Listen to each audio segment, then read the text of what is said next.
আসসালামু আলাইকুম, সবাই কেমন আছেন? যে যেখান থেকে আমরা ভিডিওটা প্লে করছেন সবাইকে জানাই অসংখ্য ধন্যবাদ। আমার ভিডিওটা প্লে করার জন্য আপনারা দেখছেন কৃষি ইউটিউব চ্যানেল কৃষি বাংলাদেশ। আমি তারিকুল ইসলাম আছি সম্পূর্ণ ভিডিও জুড়ে আপনাদের সাথে। তো ইসলাম এগ্রোতে সবাইকে স্বাগতম। এই মুহূর্তে যে সাইটটা দেখতেছেন এটা আমার হচ্ছে ব্রুডিং সাইট। এখানে বর্তমানে প্রায় 17,000-এর উপরে পাখি ব্রুডিং করা আছে। আর ওই পাশগুলোতে হচ্ছে কিছু 40 দিন বয়সের পাখি আছে, প্রায় ডিমে আসে এরকম। আর কিছু আছে হচ্ছে 30 দিন বয়সের পাখি, এগুলো বিক্রি হচ্ছে। তো ভিডিওর শুরুতে বলি, যারা জাপানি কোয়েল পাখি খুঁজতেছেন 1 মাস থেকে যে কোনো বয়সের জাপানি পাখি আপনাদের কাছ থেকে নিতে পারবেন। বছরের যে কোনো সময় যে কোনো পরিমাণে কোয়ান্টিটিতে আইসা নিয়ে যেতে পারবেন, কোনো সমস্যা নেই। আমাদের ঠিকানাটা আগে বলে দিই। আমাদের ঠিকানাটা হচ্ছে নরসিংদী জেলখানার মোড় থেকে একটু ভিতরে চিনিশপুরে পড়ে। তো যারা আসবেন তারা অবশ্যই ফোন দিয়ে আসবেন। চিনিশপুর না চিনলে ভেলানগর নামার পরে ফোন দিবেন। যে কোনো সময় দিনের 24 ঘন্টায় আমার ফোনটা খোলা থাকে। আশা করি ফোন দিলে হয়তো বা একবার যদি রিসিভ না করি, নেক্সট টাইম ফোন দিবেন, ধরে ফেলবো। তো যে বিষয়টা তুলে ধরার জন্য আজকে ভিডিওতে আসে, এখানে আমার যে বাচ্চাগুলো ব্রুডিং চলতেছে, শীতকালে অনেকে বলে যে ভাই বাচ্চার দাম এত কেন, এই আসলে ভাই ব্রুডিং অবস্থায় শীতকালে ব্রুডিং করতে অনেক কষ্ট। আপনার শীতকালে ব্রুডিং অনেক কষ্ট। এই যে ভালো বাচ্চা, এত সুন্দর বাচ্চা, এই দেখেন কোনো ত্রুটি আমার মনে হয় আমি রাখি নাই। তা আপনারা যদি ভিডিওতে দেখেন খেয়াল করতে পারবেন, আমার জানা নাই যে কোনো ত্রুটি আছে কিনা। তো তারপরও আপনার হঠাৎ করে কালকে থেকে এই কিছু বাচ্চা নষ্ট হয়ে গেছে।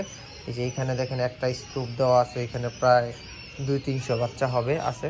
তো আমার এক বড় ভাই, মূলত আমার ম্যানেজার যে ভাই ফার্মটা দেখাশোনা করে, উনিও আছে। তো উনি কিছু সকালে উঠাইছে হচ্ছে এখানে এক ঝুড়ি, এখানে প্রায় 500 বাচ্চা রাখা আছে।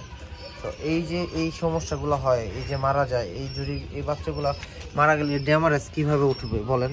কেমনে লাভ হয়? শীতকালে বাচ্চা পালন করলে আসলে ভাই লাভ হয় না, বুঝছেন? শীতকালে বড় পাখি কেনাটাই বুদ্ধিমানের কাজ। বাচ্চা পালন করলে লস হয়, কিন্তু যেহেতু আমাদের এটা সিজনাল ব্যবসা না, সবসময়ের ব্যবসা, তো যার কারণে আমাদের বাচ্চা সবসময় রাখতেই হয়। কাস্টমার কখন আসে তার ঠিক নেই। এই হিসাব করেই মূলত আমরা বাচ্চাগুলো আপনাদের জন্যই পালন করি। এবং ভ্যাকসিন করা থাকে বাচ্চা, ভিটামিনের ডোজগুলো করা থাকে, ঠান্ডার ডোজগুলো করা থাকে, কৃমি আমাশা সব ডোজ করা থাকে আমাদের বাচ্চা। তো আপনারা যারা বাচ্চা নিতে চান যোগাযোগ করবেন। আর শীতকালে বাচ্চা নিলে একটু বুঝে শুনে বাচ্চা নেবেন। জিরো বাচ্চাটা নিলে একটু টেক কেয়ারটা বেশি করতে হয়। আর লাইটিং ব্যবস্থাগুলো এইভাবে করবেন, আমার মনে হয় তাহলে বাচ্চার মর্টালিটিটা কম হবে।